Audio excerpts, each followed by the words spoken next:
Hey, I'm Brandy Fullwood, and this is Seattle Eats. It's a podcast about Seattle's food scene and the best things to eat in it.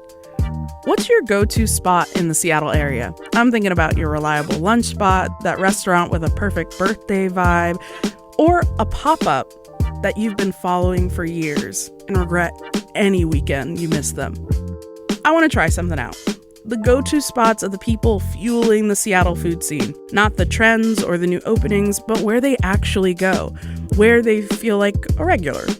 Emily Kim is a co-founder of the Pastry Project, a teaching program, and a bakery in Pioneer Square. She puts out a food magazine here in Seattle called KUOW, which highlights pastry chefs, bakeries, and the overall culture of baking in Seattle. And she loves masakan. It's a pop-up that makes Malaysian food that cures homesickness and excites all diners with hard-to-find desserts and satisfying satays. Today on the show, we're going to find out why Emily keeps going back. Let's get into it.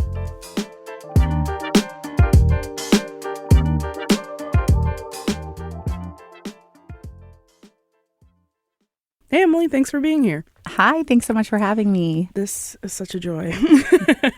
Let's start out with your own work, the Pastry Project. It's a program in Pioneer Square.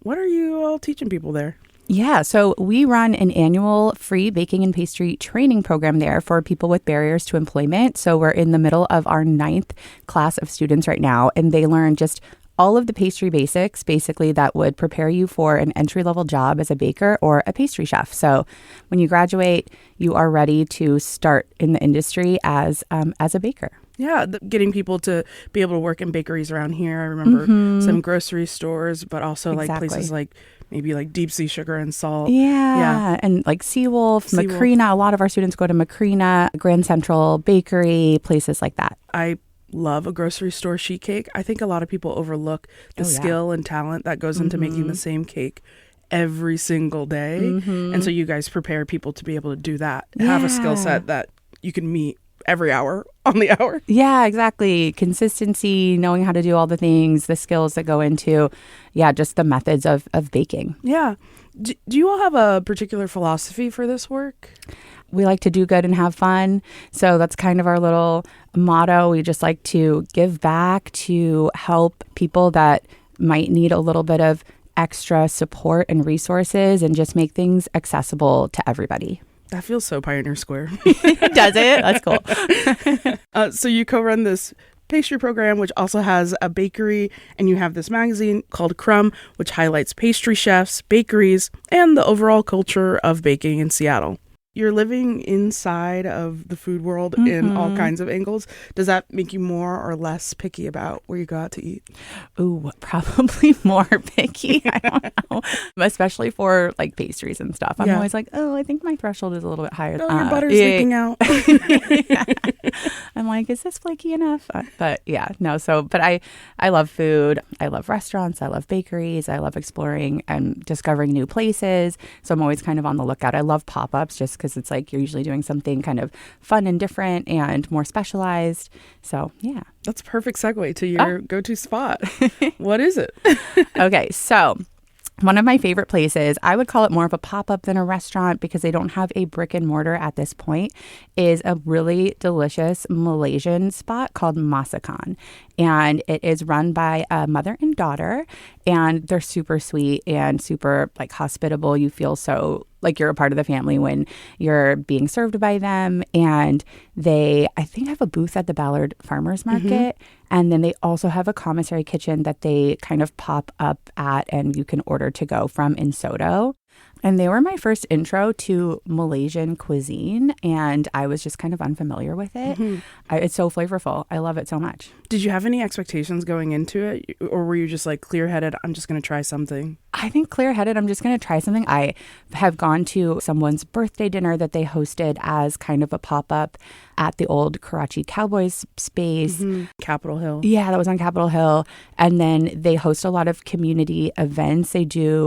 They used to cater a lot for kind of Ramadan, when breaking fast kind of dinners. They're Muslim, and so they do a lot of community events with the Muslim community as well. And I've been to a few of those things. And yeah, just other events, cooking classes. I went to one of their cooking classes where they taught us how to make Malaysian desserts, which was really cool. Yeah. How long have you been going there?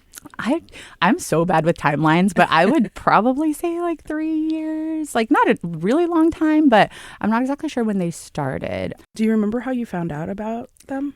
Probably one of my friends. Her name's Iman. She would know about all of the dinners and the cooking classes. She's plugged into the Muslim community. She goes to a lot of the community events. There's a group called WhatsApp, and they host a lot of events. And sometimes I go with her to those. Yeah, okay. Yeah. So what do you usually order at Masakan? Okay, so one of my favorite dishes is something called a beef rendang. It is like a very, almost like a stewed beef, kind of in like a curry, but I don't think it's like curry flavors. It's kind of hard to describe. Over rice with usually some kind of like fresh cucumbers or vegetable garnish, a little bit spicy and just really tender and so flavorful. I also love, it's kind of like a stuffed flatbread called a murtabak, and sometimes it's stuffed with chicken, sometimes it's stuffed with beef. There's probably some vegetarian options as well, and that is just...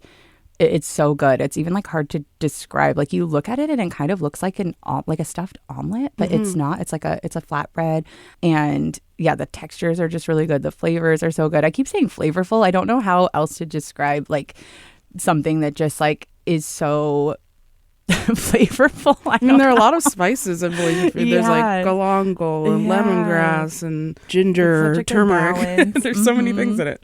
I don't blame you.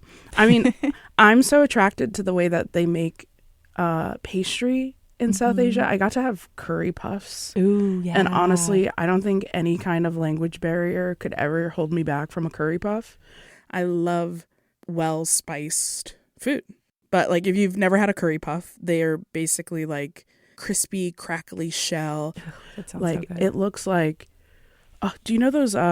It's almost like cone shaped, and it looks like there's a frill on every single layer of the pastry, and then it's just stuffed with beef and potatoes or whatever you want to be in it. It sounds so good. That flatbread, it's unlocking my memory palace. But they have a rotating menu, so sometimes they might not have beef rendang, right? Yeah, they'll have like, I was just looking at their menu. They have like a noodle dish that I don't know if I've had yet. They have a stewed chicken over rice, and yeah, they just kind of will have some different things. Yeah, so you kind of have to go with the flow. Go with the flow. Yeah, nice. There's like a range of being rich and kind of sweet and rich and kind of sweet and sometimes kind of light and also really flavorful spices and meats and stews. And then they do a lot of like pandan desserts, so puddings or cakes. And pandan is one of my favorite flavors. A plant that kind of tastes like vanilla. Yes, yeah, that's how I would describe it too. Ube became so like now it's just in the whatever you call it. Zeitgeist, is that the right word? But it's just kind of like vanilla at this point. Everyone knows it. Yeah, it got Trader Joe's. And Pandan might get there, but it's not there yet. Still something people are becoming familiar with, but it is one of my favorite flavors, and it's a really beautiful green color. It's kind of nutty almost at times. So yeah, it's so good. There aren't a lot of Malaysian restaurants in the Seattle area. You kind of have to search for them. So there are limited options to satisfy this kind of craving. Does that make Masakan feel more special to you? Yeah, I think it does. And like selfishly, I want them to have like a restaurant. I don't know if they're going to go that route, because having a restaurant, a brick and mortar, is really tough in so many ways. And a pop-up is better, especially if you're doing a lot of events and you want to keep doing that. I really don't see a lot of Malaysian places. I could be wrong. There could be a bunch that I just don't know about. I was listening to your episode of like Chinese food in Bellevue, and like I know there are like pockets and like right outside of Seattle that have different cultural diversity in terms of like Asian food.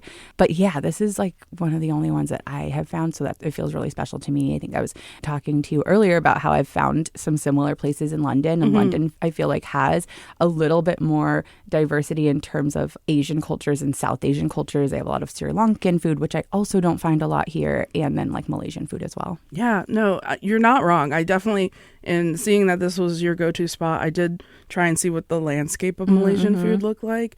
You find listicles, and it's 2-3 spots, or the listicle saying, this isn't Malaysian food, but it's Indonesian and it's close-ish. And because there's a blended culture in Malaysia in general, some people are just satisfied to say like, well, you can find it if you bridge Thai food with Indonesian food, and that might help, but not a lot that's particularly Malaysian. Yeah. Okay, interesting. What does the vibe of going there feel like for you? It feels really fun to have a place that you can go and discover new, different cultural kinds of foods. And surprisingly, I guess like in Ballard, I don't know. But we were just talking about that. It was like Ballard has both the classics and then new things that people should try. We don't have hawker stalls in Seattle, but that's probably the closest you could get is having a stall at our farmers market. Yeah, exactly. I think a lot of really great places start kind of like that, especially like the Ballard Farmers Market. The guys that run Brothers & Co., now Pigeon Cooperative, they started that way too. And that was kind of like the feel and the vibe. And you'd go get ramen from them. And now they have their own restaurant. Yeah. After your first visit, what was the thing that made you want to come back or visit again?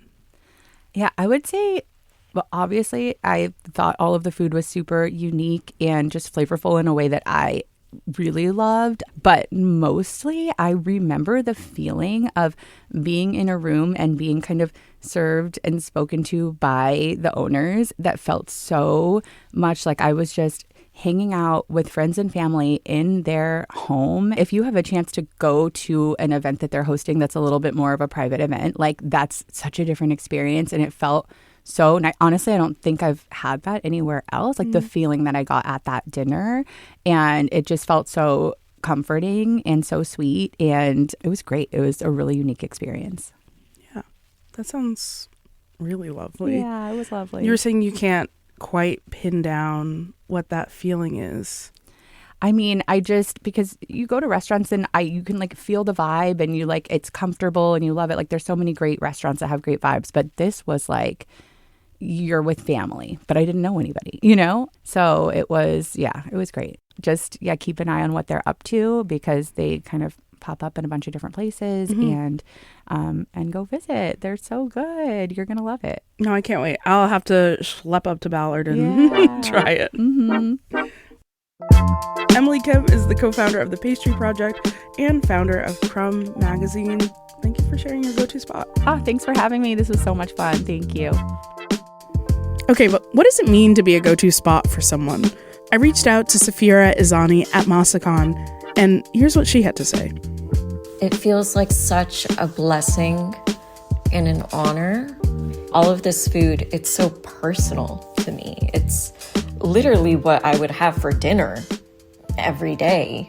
And so when I see customers coming back, it almost feels like they're just joining us for family dinner again. That's it for today.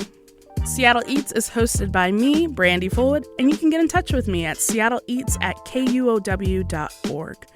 But I also want to learn about the Seattle food scene through you. What's your go-to spot in the city for lunch, or a first date, or, a special occasion like a birthday or an anniversary, or, a breakup spot? We have a voicemail box set up for you to call us at 206-543-8510. If you call that number and leave a voicemail, it'll help us make a future episode. The show is produced by me and edited by Jim Gates. Seattle Eats is a proud member of the NPR network. You can find more and support the show at KUOW.org/eats. And all of that's in the description of the show. Alrighty, talk soon.